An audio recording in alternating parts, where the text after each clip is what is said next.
ಇವತ್ತು ಬೆಂಗಳೂರಿನಲ್ಲಿ AICC OBC advisory ಕಮಿಟಿಯ ಸಭೆ ನಡೆಯಿತು. ಮುಖ್ಯಮಂತ್ರಿ ಸಿದ್ದರಾಮಯ್ಯ ಸೇರಿದಂತೆ ದೇಶದ ಅನೇಕ ಕಾಂಗ್ರೆಸ್ನ ಒಬಿಸಿ ನಾಯಕರು ಈ ಒಂದು ಸಭೆಯಲ್ಲಿ ಭಾಗಿಯಾಗಿದ್ದರು. ಈ ಸಭೆಯಲ್ಲಿ ಪ್ರಮುಖವಾಗಿ 3 ಪ್ರಮುಖ ನಿರ್ಣಯಗಳನ್ನು ಕೈಗೊಳ್ಳಲಾಯಿತು. ಹಾಗಾದರೆ ಯಾವುದು ಆ ನಿರ್ಣಯ, ಏನು ಮಾಡಕ್ಕೆ ಹೋಗ್ತಾ ಇದೆ ಕಾಂಗ್ರೆಸ್, ನೋಡೋಣ.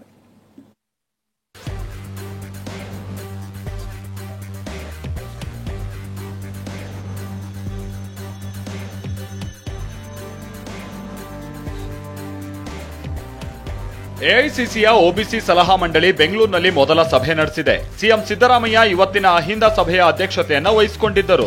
ಒಬಿಸಿ ಸಲಹಾ ಮಂಡಳಿ ಅಸ್ತಿತ್ವಕ್ಕೆ ಬಂದ ಬಳಿಕ ರಾಜ್ಯದಲ್ಲಿ ನಡೆಸಿದ ಮೊದಲ ಸಭೆ ಇದಾಗಿದ್ದು ಅನೇಕ ವಿಚಾರಗಳನ್ನ ಚರ್ಚಿಸಲಾಗಿದೆ.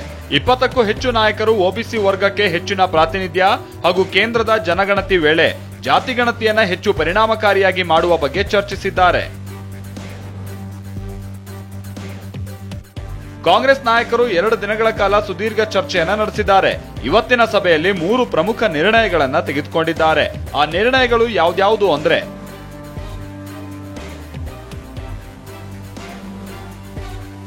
ರಾಷ್ಟ್ರದಲ್ಲಿ ಸಾಮಾಜಿಕ, ಆರ್ಥಿಕ, ಶೈಕ್ಷಣಿಕ, ಉದ್ಯೋಗ, ರಾಜಕೀಯ ಸ್ಥಿತಿ ಬಗ್ಗೆ ಸಂಪೂರ್ಣ ಗಣತಿಯಾಗಬೇಕು. ಹಿಂದುಳಿದ ವರ್ಗಗಳಿಗೆ ಶೈಕ್ಷಣಿಕ, ಸೇವೆ ಹಾಗೂ ರಾಜಕೀಯ ವಲಯದಲ್ಲಿ 50% ಮೀಸಲಾತಿಯನ್ನ ನೀಡಬೇಕು. ಖಾಸಗಿ ಶೈಕ್ಷಣಿಕ ಸಂಸ್ಥೆಗಳಲ್ಲಿ ಆರ್ಟಿಕಲ್ 15 ಸಬ್ಸೆಕ್ಷನ್ 5 ಪ್ರಕಾರ ಮೀಸಲಾತಿಯನ್ನ ನೀಡಬೇಕು ಅನ್ನೋ ನಿರ್ಣಯಗಳನ್ನ ಸಭೆಯಲ್ಲಿ ಅಂಗೀಕರಿಸಲಾಗಿದೆ. ಇವತ್ತು ಕೂಡ ಚರ್ಚೆ ಮುಂದುವರಿಯಿತು. 2 ದಿನಗಳ ಕಾಲ ಚರ್ಚೆ ನಡೆದಿದೆ. ಸಲಹಾ ಸಮಿತಿಯ ಮಾನ್ಯ ಸದಸ್ಯರುಗಳು ತಮ್ಮ ಅಭಿಪ್ರಾಯಗಳನ್ನು ವ್ಯಕ್ತ ಮಾಡಿದ್ದಾರೆ. ಸಭೆ ಪ್ರಾರಂಭ ಆಗೋದಕ್ಕಿಂತ ಮುಂಚಿತವಾಗಿ ಇವತ್ತು ಪ್ರಮುಖವಾಗಿ 3 ನಿರ್ಣಯಗಳನ್ನ ಸಭೆಯ ಮುಂದೆ ಮಂಡಿಸಿತ್ತು. ನಾನು ಬೆಂಗಳೂರು ಡಿಕ್ಲರೇಷನ್ ನಿರ್ಣಯವನ್ನು ಮಂಡಿಸಿದೆ. ಸಭೆಯ ಸರ್ವಾನುಮತದಿಂದ ಆ ನಿರ್ಣಯವನ್ನು ಅಂಗೀಕಾರ ಮಾಡಿದೆ.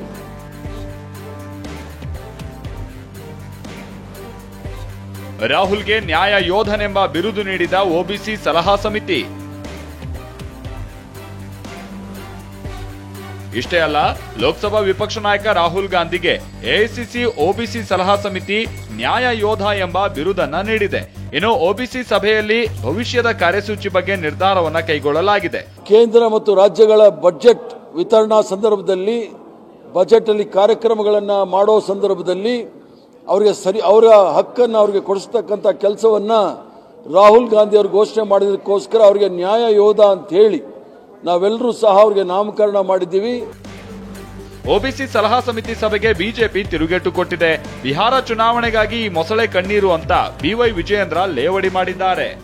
ಯಾತಕ್ಕೋಸ್ಕರ ಇವತ್ತು ಹಿಂದುಳಿದ ವರ್ಗಗಳ ಬಗ್ಗೆ ಮಾತನಾಡ್ತಾ ಇದ್ದಾರೆ. ಇವತ್ತು ಎಐಸಿಸಿಯ ಒಬಿಸಿ ಪ್ಯಾನಲ್ ಯಾಕೆ ಇವತ್ತು ಹಿಂದುಳಿದ ವರ್ಗಗಳ ಬಗ್ಗೆ ಕಾಳಜಿ ತೋರಿಸ್ತಾ ಇದ್ದಾರೆ, ಮೊಸಳೆ ಕಣ್ಣೀರು ಹಾಕ್ತಾ ಇದ್ದಾರೆ ಅಂತ ಹೇಳಿದ್ರೆ, ಬಿಹಾರದ ಚುನಾವಣೆ ಬಂದಿದೆ. ಇಷ್ಟೇ ಅಲ್ಲ, ಶಾಸಕ ವಿ ಸುನೀಲ್ ಕುಮಾರ್ ಟ್ವೀಟ್ ಮೂಲಕ ಆಕ್ರೋಶ ವ್ಯಕ್ತಪಡಿಸಿದ್ದಾರೆ. ಕರ್ನಾಟಕ ಮಾದರಿಯಲ್ಲಿ ಜಾತಿ ಗಣತಿ ನಡೆಸಿ ಅಂತ ಪ್ರಧಾನಿ ಮೋದಿ ಅವರಿಗೆ ಸಲಹೆ ಕೊಟ್ಟಿದ್ರಿ. ಆದ್ರೆ ಸಮೀಕ್ಷೆಯನ್ನ ನಿಮ್ಮದೇ ಹೈಕಮಾಂಡ್ ತಿಪ್ಪೆಗೆ ಎಸಿತ್ತು. ಆದ್ರೂ ಅಭಿಮಾನ ಶೂನ್ಯರಂತೆ ಈ ಹರಿದ ಪೋಷಾಕನ್ನ ಧರಿಸಿ ನೀವ್ಯಾಕೆ ಮೆರಿತಾ ಇದ್ದೀರಾ ಅಂತ ಸಿಎಂ ವಿರುದ್ಧ ವ್ಯಂಗ್ಯವಾಡಿದ್ದಾರೆ. ಅನಿಲ್ ಕಲ್ಕೆರೆ, ಟಿವಿ9 ಬೆಂಗಳೂರು.